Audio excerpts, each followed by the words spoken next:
right, everybody. Welcome back to the Grow Your Moving Company podcast, the number 2 podcast out of all the podcasts for the moving industry. And for those of you who don't know, that's an inside joke that you would only understand if you were at the most recent Moving Titan Retreat in Scottsdale, Arizona that Chad and I just got back from. And today's episode, I've got none other than my co-host at the Moving Titan Retreats, Mr. Chatty Daddy of Master Movers in Venice, Florida.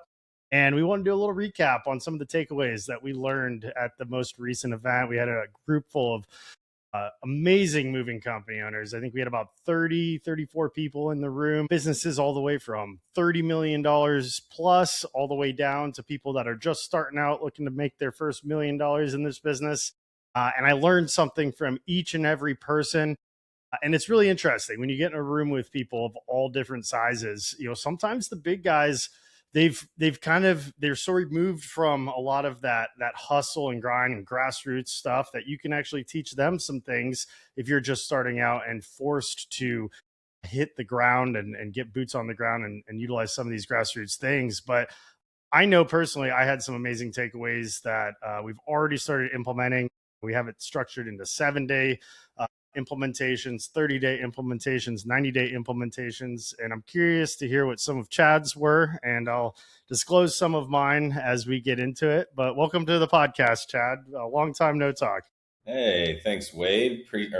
Wadey baby. Thanks for having me on here. Yeah, it was a game changer, this last mastermind. You know, we've put a lot of these on, and we definitely took it to the next level as far as delivering value and having a really good structure set up.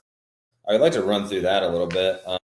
So before the event, we had about 30 moving company owners come out to Scottsdale with us. But before the event, we had them fill out basically a quick synopsis of everything important about their company, a company snapshot, if you would. And what this would do, so it's like, this is just one company, all useful information. And what that did was it would allow us, while we're in our breakout groups, to kind of get all the nuts and bolts of the company's information. So when they're bringing their problem to their group, we can give them educated decisions, get up to speed very quickly, and it would help us ask the right questions by having this information. I thought that was super valuable to have that. And just every breakout group we were in was super, super valuable. It wasn't even just getting questions that I had answered. It was listening to everybody else's problems, which, you know, were some of my problems too that I didn't even know I had, and helped me better my business that way. I left with over 50 takeaways myself, and I like to, you know, part of me wants to implement those all at once and drive my team crazy and probably get nothing done. But Kurt said something from Max Moving. He's like, you know, take these back, really go through them and pick out like the top 3 that you want to start with. And it may be like, hey, what's the lowest hanging fruit? Or it's going to be like, hey, what's going to solve the biggest problem? Or what's that, you know, the $100,000 problem that you can solve. So I'm excited about that. I found out some things about my business that I didn't know about. You know, this isn't just valuable for everybody that comes out, but it's valuable for Wade and I to put these on too. The house was amazing. It was a freaking plenty of room to sprawl out. I mean, it was probably the best property we've ever put this on. I mean, it was, I don't know if it was an old horse farm or whatever, but there was like multiple different buildings. You had an amazing pool with the water features. We had a whole room where we had plenty of room for our breakout groups. We had a nice private chef out there that he was slinging some delicious, healthy food. We climbed Camelback Mountain. We toured 2 warehouses. We saw Get Your Move On with Derek Green, who has 80,000 square foot of warehouse space, and got to see how he would run his business and his plush side of it, which is the interior designer side of the business. And then we got to tour Josh Jurhill's Muscular Moving Men's warehouse out there, which was magnificent. And I took some nuggies from there too. But yeah, man, it was just an all-out great experience. I think everybody, there was nobody that was like, yeah, I wouldn't be back. I mean, this was like, they were blown away. I mean, more than ever, don't you think?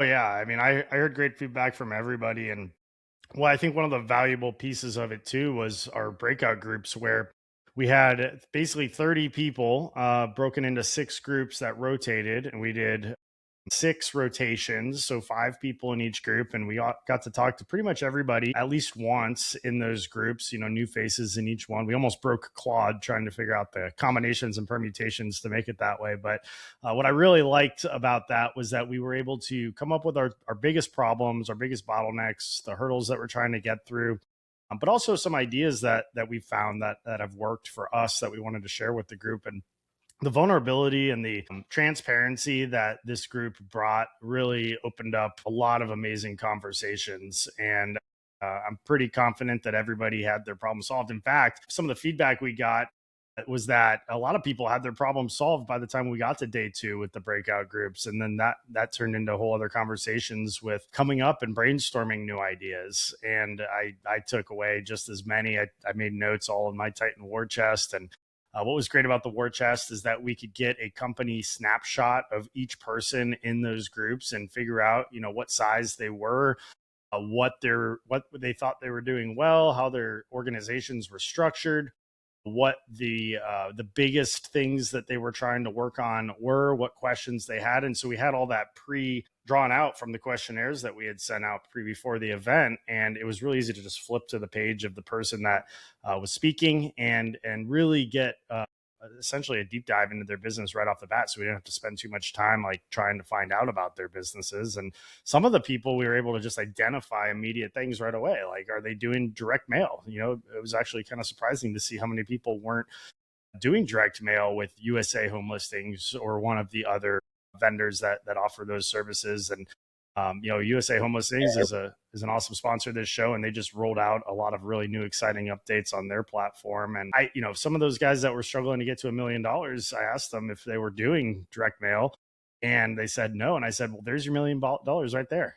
They're at 650,000 or whatever it was. And I mean, you could generate, close to $1 million if you have that data and you're doing the right campaigns and you're using more than just direct mail from that data. There's a lot of strategies you can do with homeowner data that are buying and selling homes.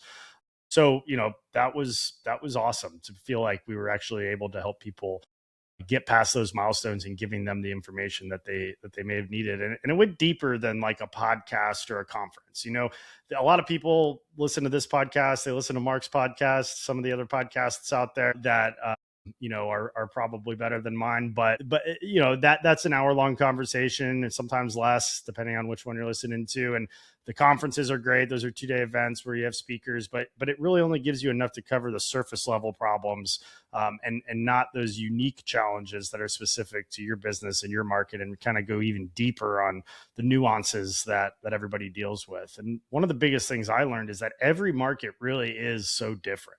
Mm-hmm. And that has been, part of what I've discovered in franchising too, is that it's not necessarily a magic bullet that works for everybody. It really comes down to learning about the market that you're in and the needs that market has and the competition in that market, the marketing sources that work, the type of people that live there, and the avatars that you're serving. And it was really interesting to hear ideas come from other markets that just are very much against the grain. Hey movers, it's Wade Swikle, and you're listening to the Grow Your Moving Company podcast. If you've ever wasted money on marketing to the wrong homes, listen up. This is why I use USA Home Listings. They're the only platform in the moving industry built by movers that not only has new home listings and under contract listings updated daily, but now offers enhanced data that can eliminate vacant homes and give you phone numbers and emails for both homeowners and realtors, giving you multiple ways to connect and close more jobs.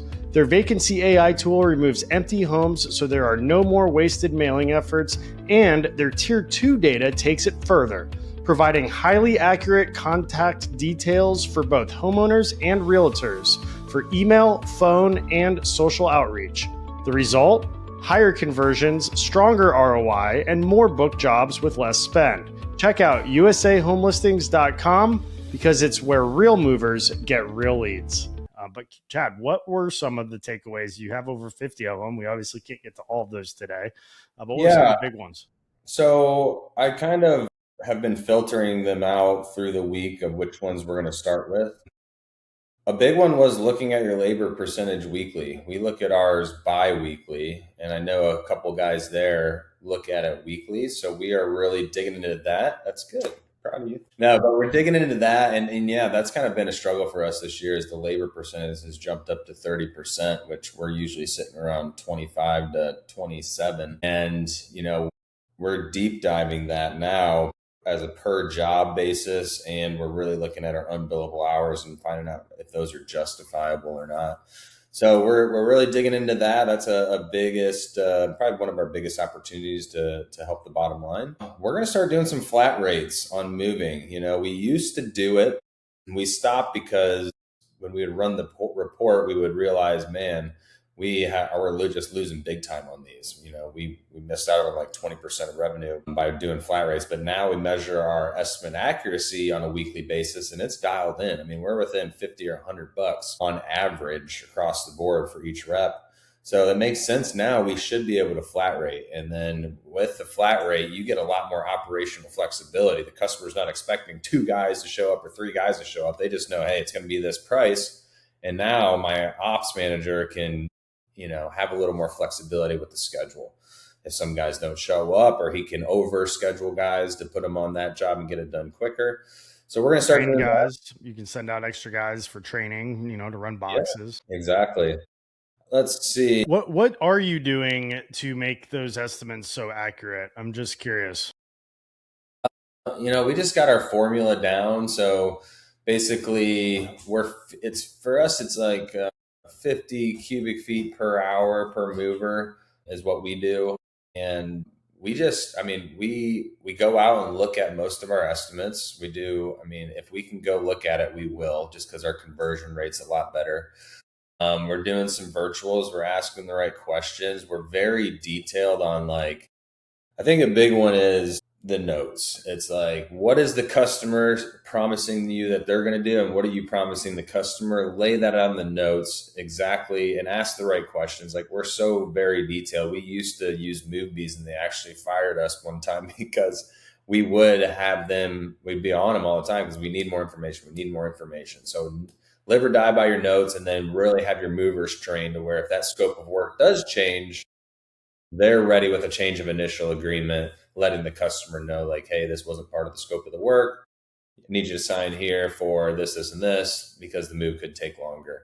So I think just that, asking the right questions, and talking about the long walks and the stairs and the bigger, heavier furniture and how much disassembly and reassembly and, how much prep work. I just, over the years, every time you get beat, you just start dialing it in and dialing it in and dialing it in to make sure it's perfect as possible. Obviously, that's not ever going to be the case. But another one was, I noticed I was having a $35 million company. I forgot to say that. It was cool. We had guys all the way from 500,000 to 35 million in the same house, which was awesome. And I know that some of the bigger companies were taking notes when I was talking, and I thought that was really cool. But I'm going to have a little talk with my SEO company that I currently use, because I was seeing that some holes in the boat and some room for improvement, thanks to some other guys that were a lot more knowledgeable about it than me. And then I go down in the deep dive with, Perplexity AI and have them pick it apart. So we're going to have a good meeting and just make sure we're on the right track there. We're seeing growth with that, but also at the same time, I think we can do better. And then another one was for my other moving company. I hire a different SEO company, and somebody actually talked to there. They offer that, so we may be moving forward with them. They kind of just right out of the block, just freaking drop a 400-page website that's highly detailed and really SEO friendly, and so we may try that. Well, one thing on the SEO note too, to be knowledgeable of for anybody who's listening, SEO is a long-term investment. It's a long game. We've seen fantastic results, but we've also been working with the same company for 7 or 8 years now. And it takes time to build that up. It takes investment.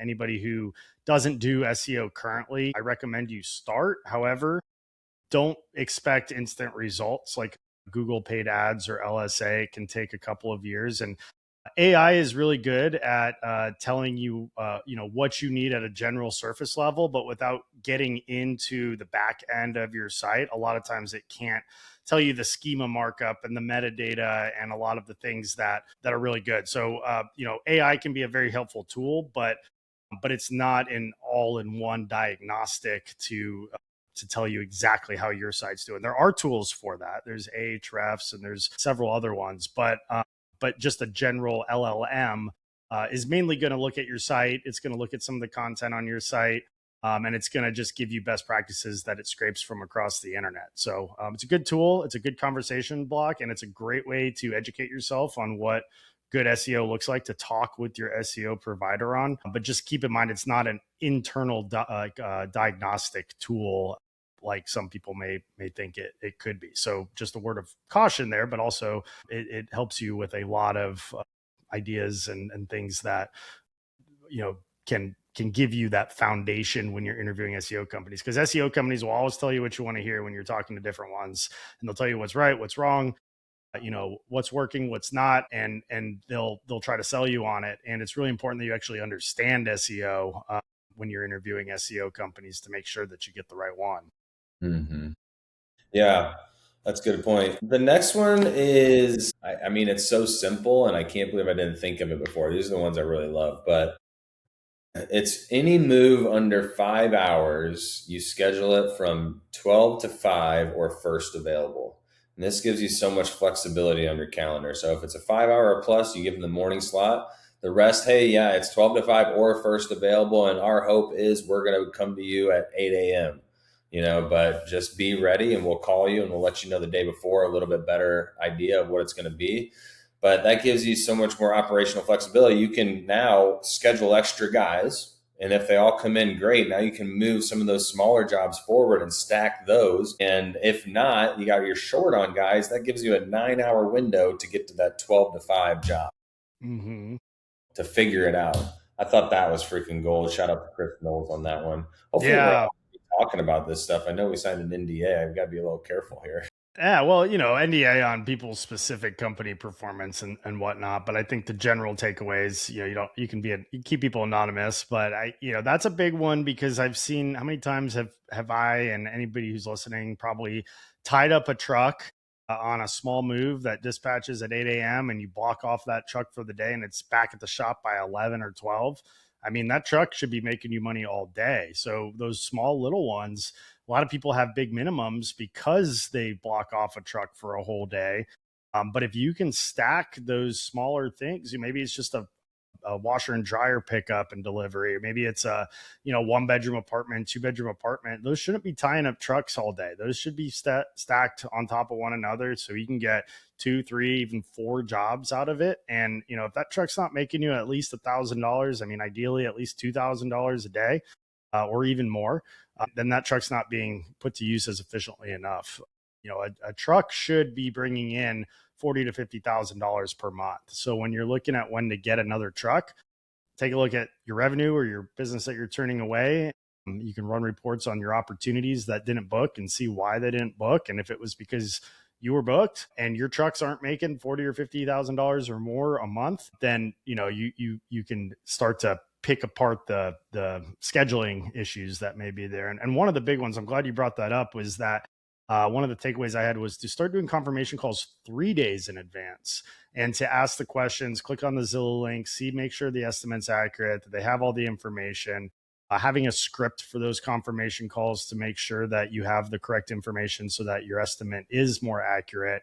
Because what happens is customers see a call coming in for confirmation from a number they don't recognize, they don't answer it, they don't check their voicemail, and then you never get a chance to connect with them prior to the move. But if you do it 3 days out and you're texting them when they don't answer the phone call, and you're leaving a message and sending them an email, doing the CMET method, you have 3 days to keep following up just like it was a sale. And so you can't use the excuse that the customer didn't answer the confirmation call. Then you show up and it's something totally different. It may not be your fault that it's totally different, but it's still your responsibility. And that 3-day confirmation call window, from what I learned from a lot of people there, solves a lot of problems. Yeah, That was the one you took out of my playbook. I saw you writing that down when I was giving that to you. No. I want to take a second and tell you all about Tighten Up Training. As a co-founder, we've spent months and months and months and a lot of money pooling together resources from some of the best moving companies in the world. And we're excited to bring this to an online platform available to any mover to use at an affordable price. Tighten Up Training has over 200 videos, including mover training, your highest turnover position, so that you can reduce claims, streamline operations, give your team the tools to perform at the highest level of service that generate repeat and referral business and allow you to charge higher prices, as well as sales training, marketing training, business development, leadership. We're adding more content as we speak. We've got legal training in there. We've even got door-to-door training for the moving industry, thanks to Lenny Gray at the Moving Titan Retreat. We've seen a massive explosion of moving companies jumping on to Tighten Up Training since the last retreat, and people are loving it. And when you sign up and mention this podcast, we're going to give you a free 6-week onboarding course in order to learn how to hold your team accountable and get the entire team on the platform so that you can have the best off-season and summer season that you've ever had. So go to tightenuptraining.com, schedule your free demo today, and look forward to tightening up. Another one with that whole, the Chris Knowles structure there is, we used to give like a 1 to 3 window for the afternoon jobs. And then the first job will run over, the customer adds things, whatever. And then you're late to the next one. And then you got a pissed off customer from the jump. So just kind of setting the tone at the beginning. This is what it's normal. It's 12 to 5 first available, easy peasy. I think that's going to be a winner for us. Another one we already started was dropping a couple boxes at houses that are 600K and up for sale. We give them a little care package too. So I got my biz dev guy out there doing that, trying to pick up moves right away. And then he takes a picture of it and he sends it to the realtor that has it listed and says, hey, I just want to let you know, drop some boxes off for your client and some goodies. And if you need us to give them a free estimate, let me know. Or if you have any moves in the future, be happy to service them for you. So that's pretty much everything we're starting with right now. And then I got a lot more to go. Yeah, well, that brings me back to my door knocking days. A couple of years ago, I personally went and started knocking doors that were around my home in my neighborhood and dropping a box off and a coupon or a $50 Two College Brothers gift card, business cards, flyers, whatever you wanted to do on that. And we used we were actually knocking on the doors and trying to talk to the customer for a while. But I realized that, it's 2026. People get spooked out when people knock on their door that they're not expecting. And I think door knocking or doing those site drops is more of a marketing strategy than like a hard sales strategy. Although I did book a couple moves by actually knocking on the door. So if you're really hungry and really aggressive, it doesn't hurt to do that. Some areas you need a permit or something like that so you don't get in trouble doing it. But if you just leave the boxes there, I mean, everybody who's moving is going to need a box. And a lot of times if the house is for sale, you can kind of see through the window if they've got furniture in there from the Zillow listing, if they've got furniture in there. And if they don't, then just move on. Obviously but you could still leave a box or some materials there because people will be showing it to buyers and maybe they need to move into it. And we just got a move recently from somebody we were moving out that was referred by the realtor. And then they referred it to the guy who was moving in. So it was a double move, kind of like a realtor gets double commission. But I like having an offer on that thing that you're dropping off and keeping it vague. It could be free storage. It could mean free boxes or need more boxes. Give us a call. We can give you up to 20 free small boxes, or, they can purchase boxes too. But something, veteran and senior discounts. But like, you don't have to specify what the discount or what the value add is. All you're trying to do is prompt them to call you and also track that lead came in from that effort, because it does cost time and money to go and do those things. You want to know that it's working and you want to know how well it's working and if you should turn the dial and do it more. Yeah, that was actually one of my takeaways. I think I got that one from you, or you got it from someone else and told me on the plane ride home. But I love that, keeping the discount or the offer vague, so it makes them more interested to call in and ask. I like that. What about you, man? What kind of takeaways did you get? Yeah, well, I had a lot for the 7-day one. So the three, the easy low hanging fruit. What I wanted to avoid was coming back to my office all fired up with all these new revolutionary ideas in the peak of busy season, when it's probably not the time of the year when you want to make sweeping infrastructural changes, because, you've got a system in place, you've got people trained. It does take time to roll out things properly.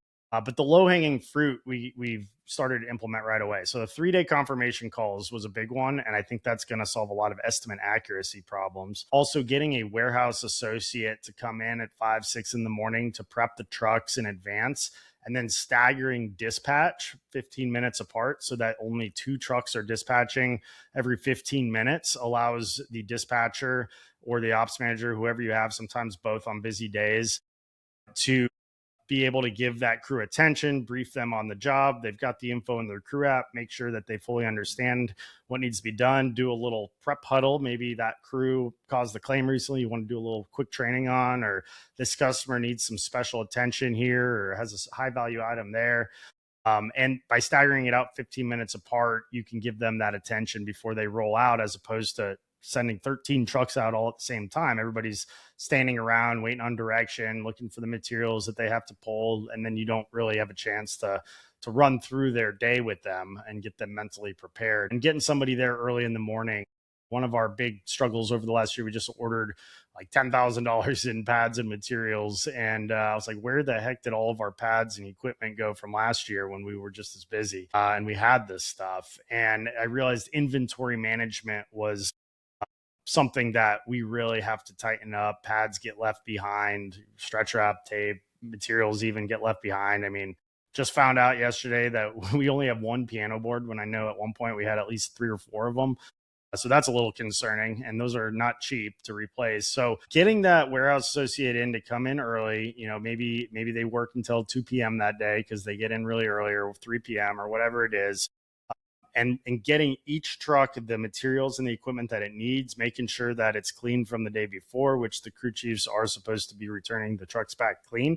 But it gives you a chance to hold those guys accountable if they're not returning the trucks clean, and the pads neatly folded, and getting a count on the pads and getting a count on the materials, and spending an hour and a half, 2 hours before the guys even arrive, having somebody who owns that role and can say, hey, we're short 10 pads on this. Where'd they go? Did the customer buy them? Did we give them away so the guys could get an extra tip that we didn't know about? And that happens more than I think a lot of people realize. And a lot of people like to turn a blind eye because it's not necessarily the most fun thing to keep track of or have a conversation about. But over a course of a year, it adds up to be a lot of pads and equipment. And you could probably add $10,000 or $20,000 to your bottom line by keeping that in check. And, you got to pay somebody to be there a little early, but it's going to set the crews up for success. So think about all of the additional claims and all of the headaches that can be prevented by making sure the guys are equipped and set up for success before they even roll out the door in the morning. And then by staggering those times, you have those conversations too. But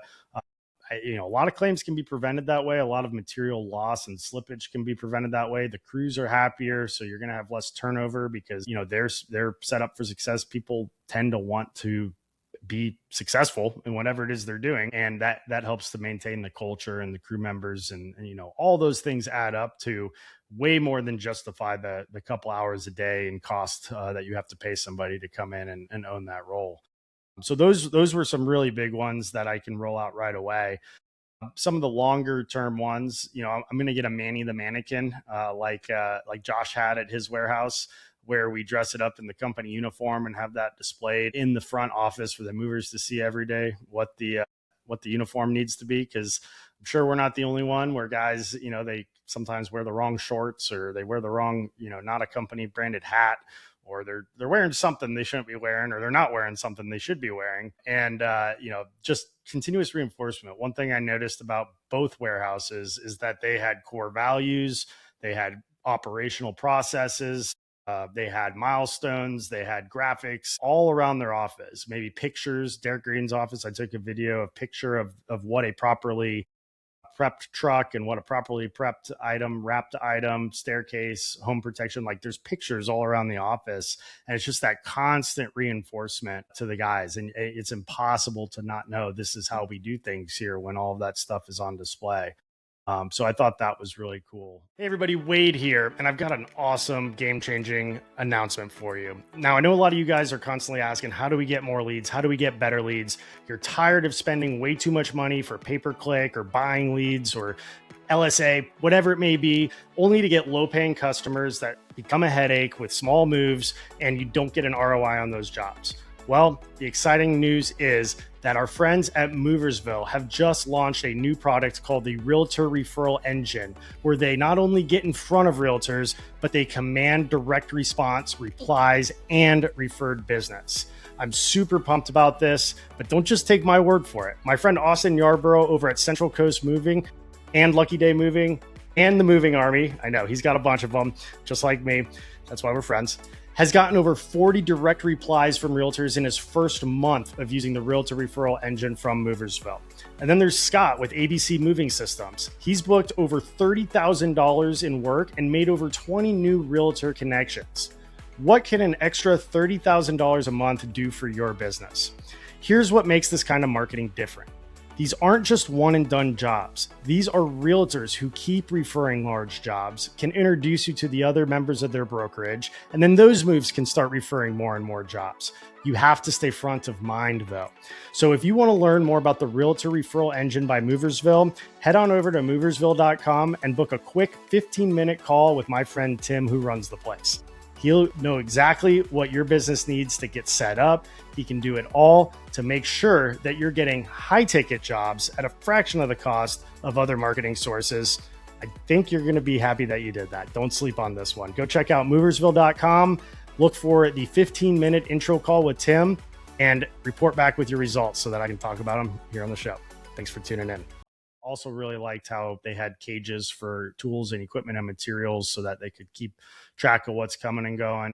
Derek had a actual repair shop in his warehouse that he rents out to a guy that kind of runs his own little repair business, but also you have a claims person right there on site that is running their own business. So you don't have to like pay them a salary to be there because they're doing other stuff. But anytime you have something that needs a touch up, it's right there. I love that. That's good stuff. Yeah, I don't want to get into repairs myself, but if you could trade some of your warehouse space for the repair guy to run his business out of in return for him to repair the furniture, that's a good little gig for everybody. Win-win-win. A couple of the longer term things that will probably wait, to roll out once it makes more sense to do so. I really liked I call them our bromahas from with 10 men movers. They've got a really interesting model that I want to go see and visit them. But they send out 8 to 10 guys on their moves and they're banging out 3-bedroom houses, 4-bedroom houses in like 3 or 4 hours in a lot of cases. And then they go do another one with those big crews, and they've got it systemized where they've got, designated truck loaders, they've got packers, they've got box runners, they've got, assembly prep people that are wrapping the furniture, and they have like an assembly line of things getting onto the truck and off the truck. And really impressive what those guys are doing. They also take 50% deposit, so their cash flow stays really strong.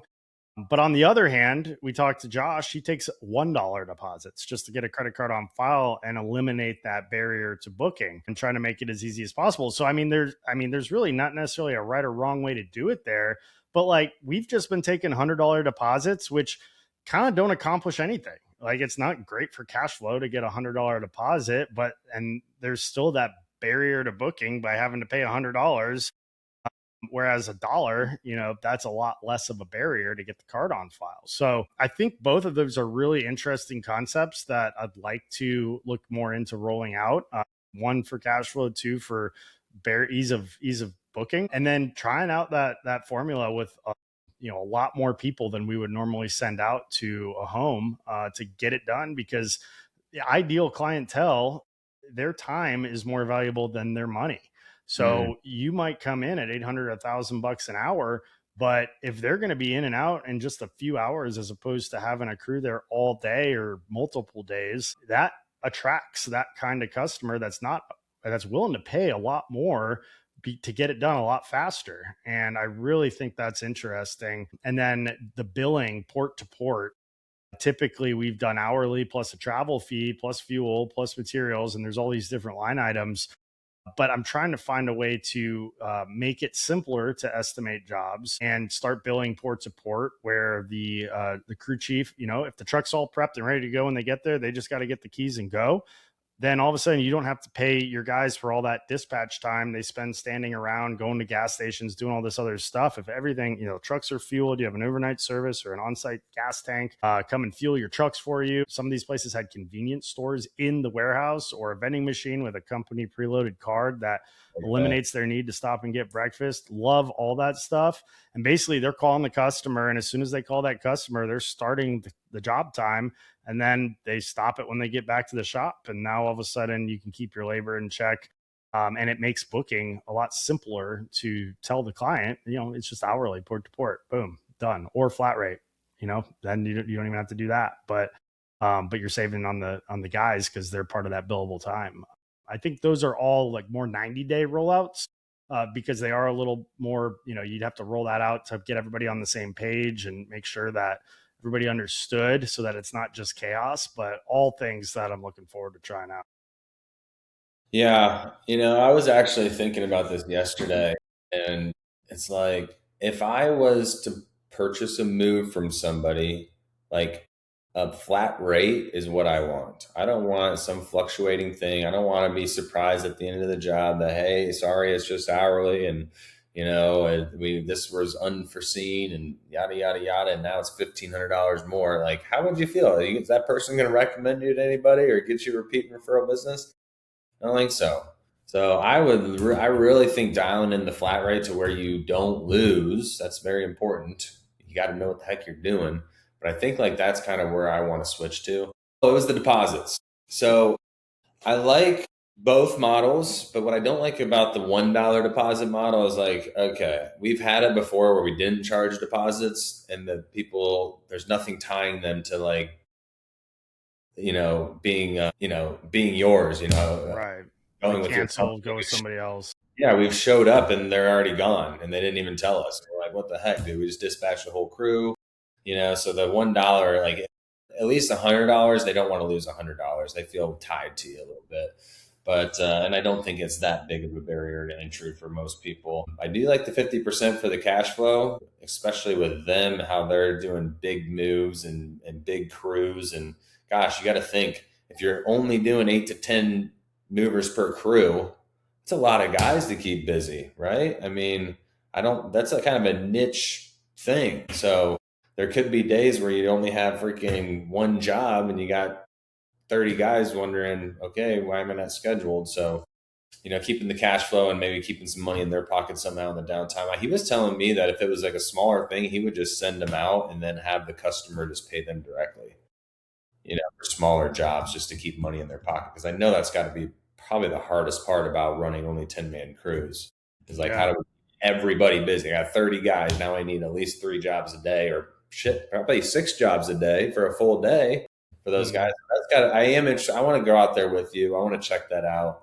I already told my sales guy, I'm like, hey man, these guys out here doing 10-man moves. They say that people love it. Like, if you get into a big bougie home and you see that these people are wealthy and time is more important than money to them, offer them a 10-man crew. Let's see how it goes. So we're gonna dabble in it a little bit too. I think it is a very interesting model. Yeah, it's a little tough in the summertime because you've probably got a lot of things on your schedule already, so you might not be able to send 10 guys out because you got to cover more jobs. But as it gets more into the off season, or maybe there's a few random days in this middle of the month in July or August that are a little slower, that you don't have much going on, you can see that making a lot of sense. But to your point, if they bust this thing out in 3 or 4 hours or even less, then they're, might have some people a little upset that they're not getting 8 hours or 10 hours. But knowing movers, I feel like they would love it to not have that full day. It seems like movers, they complain when it's slow and they complain when it's busy. But if you have all this extra help there, it makes their job a lot easier because they're not having to do the whole thing themselves. They can lean on their team to make it quick and easy. So yeah, let's plan a time to get out there, and we'll report back.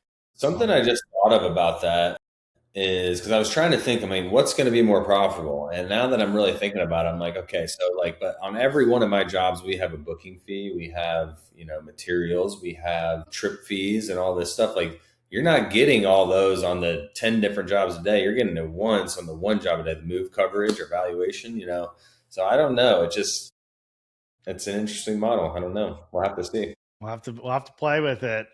There was another thing that I was talking to another company. Speaking of keeping guys busy during the off season, which right now is, this may not land as hard because I think nobody's probably having an issue with keeping guys busy. But I talked to somebody that said, these brotherhood groups where people are always looking for labor and stuff like that. These job boards, just drivers are coming into town. To kind of be keeping an eye on those. And when you see somebody that needs some labor, reaching out to them and telling them you'll give them your guys for $250 a day. You pay your guys, their hourly rate, which usually $250 is the going rate that these labor people drivers expect to pay their help. But your guys are still working for you on an hourly rate, and they're not going to poach them, by paying them directly and doing all that stuff. So you're taking a small cut of that. Maybe you're taking $50 and you're paying your guys 200, or, maybe they get done in 8 hours. You pay them, $20 an hour and you're paying them 160, whatever it is.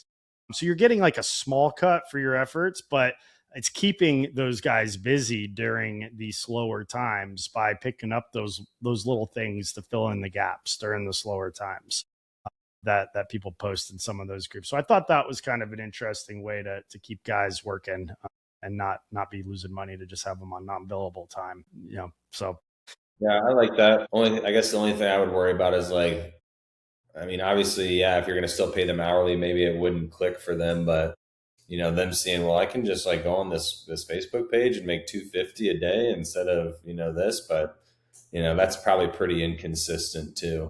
Yeah, you're doing it for them. Like, yeah, maybe they find out that's where you're getting that work from, but they may not know that's where you're getting that work from if you just set it up like a normal job in your calendar. Theoretically, these guys could do all the marketing that we do to pick up their side jobs, but are they actually going to do it? It comes down to the execution of it. And, if you're keeping them consistent because you're paying attention to those, then great. And one thing you can do is download Devi, DEVI, and it will scan the Facebook groups for not only just the labor groups, but you could put that in there, but it'll scan the community groups for people that are asking for referrals for moving company owners. And I have my assistant keep an eye on that program, and every 30 minutes it refreshes, and she'll see if somebody posted a need for some labor help that or just a move. Maybe they're in the neighborhood Facebook page that we're part of, or the moms group in your city, and somebody's looking for a recommendation on movers. And then she sends a screenshot to our whole team, and then everybody just jumps on Facebook and piles on recommending us, and they get all these recommendations with our company. And I've talked to companies that are adding an extra $200,000 to $400,000 a year just from Facebook, scouring those groups, looking for people looking for referrals, and then messaging them and commenting on them and things like that. Plus it builds brand recognition just to comment on it when other people see it.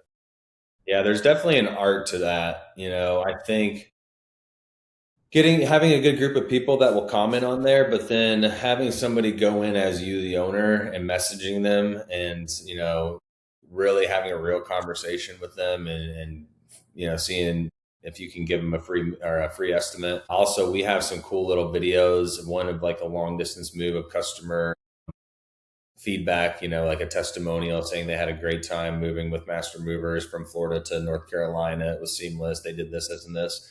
But having something like that you can send to them, or, we have a video of what to expect with Master Movers, or paint the picture of how we do things. We'll send that to them. And that kind of just a little above and beyond than just being like, Master Movers, they were great. Yeah. Video comments are great. Anytime you're commenting on somebody's thing, recommendation, nobody else is doing video comments. We learned that from Reagan back in the day. Those help quite a bit. I'm curious, Chad, are you still, I know at one point you had told me that you list free boxes on Facebook Marketplace, like free used boxes, and people come to pick those up, and then they're usually moving and you quote them out there on the spot. Do you still do that? Because I really thought that was an interesting idea. No, we don't do that anymore. We didn't get that great of an ROI on it. Again, that's probably something that, if done the right way, it's a good lead generator. But we do now, we'll take used boxes back from the customer. They were used once, and we'll put them on there, and we'll, if a customer's a little price conscious, we will offer them, we call it like rental boxes, and we have stacks of used boxes that will come out. They're half the price. it doesn't cost us anything just to kind of get that material down by a couple $100. They think it's, the nicest thing ever. And, it helps convert more jobs that way. Yeah. Free boxes make a great promo thing, whether you give them to realtors to use as leave behinds at listing appointments to try to get the listing, or, you just give them away as a bonus, as like a promotion that you're running with a marketing source to track that marketing source. And used boxes are really good, especially when they're branded and they're in good shape, when they're being used for free giveaways. It drives me crazy when I see people using brand new boxes for soft crating or floor protection or glass protection. I mean, all that used cardboard that we all generate is perfect for those things. And, why spend money on a brand new used or new box when you can use a used box and accomplish the same goal? But we've got our next event coming up in September. September 2nd to the 4th. It'll be our large annual conference. If we want to say any words on that real quick, and then some of the other things we have going on in 2027. Yeah. So I was just kind of looking for the dates here for the January and April event, because we're going to be hosting 2 more masterminds after the conference, because they were so amazing and everybody is ready for the next one already. But yeah, at the event, we're going to have, if you haven't been there before, we're going to have industry specific speakers. This one is going to be actual moving company owners talking about actual departments of your business. You're going to have sales, marketing, business development, safety and compliance. We have commercial moving coming up there, long distance, you name it. We're going to bring it to you, and we're going to have nice workbooks for you guys to follow along with. And then we're talking about possibly doing breakout groups in the last day, just to kind of give everybody a piece of what we got here in Scottsdale last week. But I'm trying to find a way, unless you remember, I want to say it's January 13th through the 16th is the smaller mastermind retreat. I think that sounds about right. And then also one going on in. Hey, Joe. What's up, guys? We're just finishing up our podcast here. Joe was at the mastermind in Scottsdale last week. And I guess this is a good time. You want to give us a little testimonial on how it was for you? I had a great time. It was the place we stayed at was amazing. So the amount of stuff to do was endless, but more so the connections and the group of people there were phenomenal. Learned a lot, contributed what I could. But yeah, overall, knew some people already going in, so it kind of made it comfortable, but met, like I said, a lot of awesome people. Getting a little bit of an echo here, guys. So I'm gonna mute Joe right now. That's my next podcast coming up. But come out to Clearwater Beach September 2nd to the 4th this year for our large conference, and we'll be dropping more nuggets on our next event for January and April of 2027 for the next Moving Titan Retreat Mastermind Retreat. That'll be another small group. And people like Joe come out and give us some awesome takeaways. But I'm about to have a whole conversation with Joe here on our next podcast. So stay tuned for that one as well. And Chad, good luck at your next meeting at 11. I believe you're talking to one of our commercial moving company speakers for the September retreat. Yes, sir. We'll get them locked in. But yeah, you guys have fun and enjoy your weekend, and everybody tighten up. Thank you for tuning in to another episode of the Grow Your Moving Company podcast. If you would like to learn more about any of the sponsors listed on this show, want to apply for the next Moving Titan Retreat, or interested in owning or working for a Two College Brothers franchise, drop me a line at wade@twocollegebrothers.com. Moving out. Have a great day.